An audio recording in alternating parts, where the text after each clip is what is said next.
Daf Yomi, Tractate Bava Batra, page 158b, the Gemara. Bechesk, with the words Becheskas mi, Rabbi Yochanan Amar Becheskas Yehoshua Baal, Rabbi Elazar Omer Amar, Becheskas Yehoshua Isha. Okay. The Mishnah teaches that according to Beit Hillel, the guaranteed property that the wife brought with her to the marriage retains its previous ownership status. The Gemara asks, in whose possession does the guaranteed property remain? Rabbi Yochanan says it remains in the possession of the husband's heirs, since the husband is liable to compensate his wife for guaranteed property in the event of loss. And Rabbi Elazar says it remains in the possession of the wife's heirs, as the property came from her father's house and belongs to her.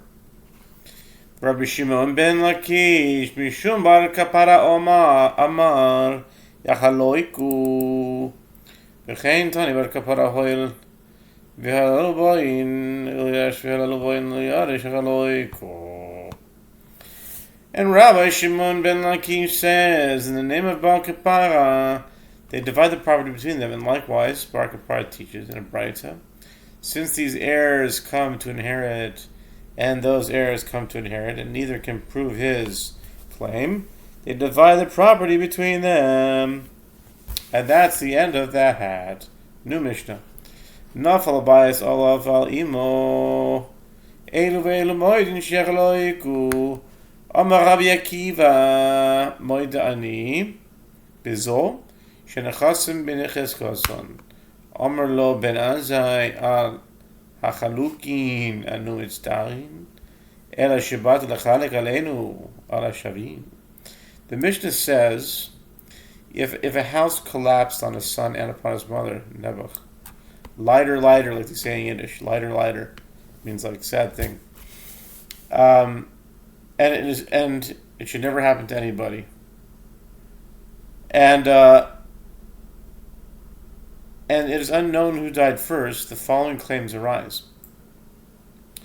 The mother's paternal family claims that the son died first, and therefore they inherit from the mother, and the son's heirs claim that the mother died first, and her son inherited from her, and therefore they inherit from the son. In this case, both these sages and those sages, Beit Shammai and Beit Hillel, concede that they divide the property between them.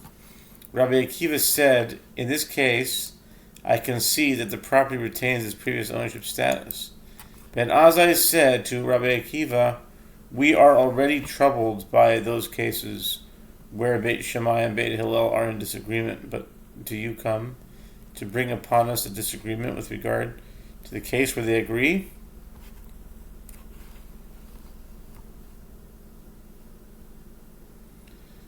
Okay, now the Gemara says, Becheskas mi, Rabbi Ila Amar, Becheskas Yehoshua Aim, Zera Amar Becheskas Yehoshua Ben, Kisalak Rabbi Zera, Kam Bishit to say, Rabbi Ila, Kam Rabba Bishit to say, Rabbi Zera, Amar Rabbi Zera, Shmamina Ivered Eretz Yisrael Machkim.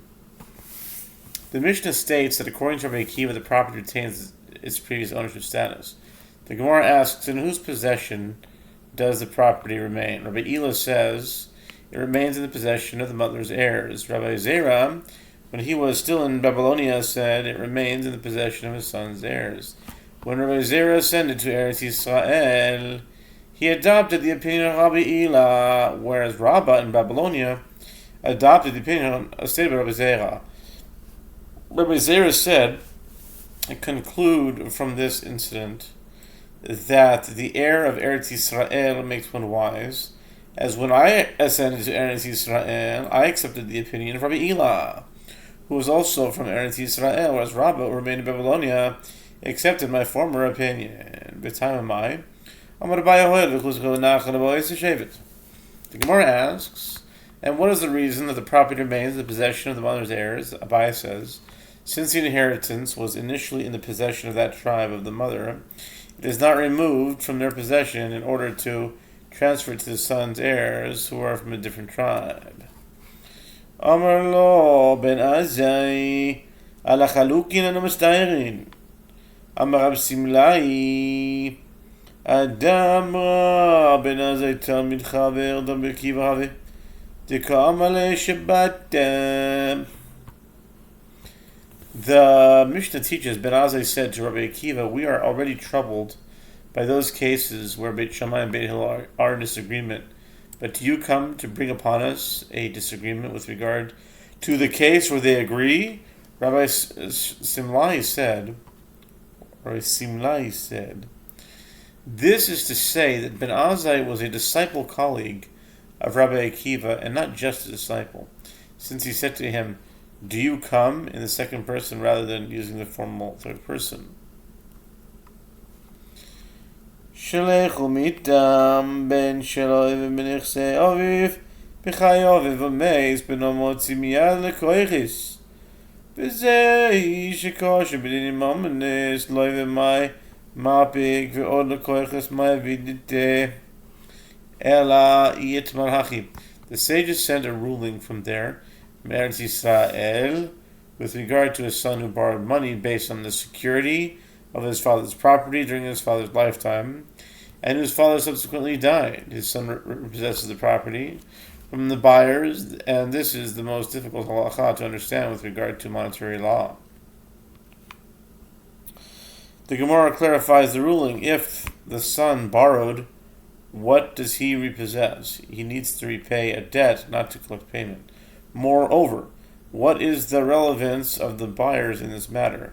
There is no mention of them in the premise. Rather, if this matter was stated, it is in this matter, and to be continued.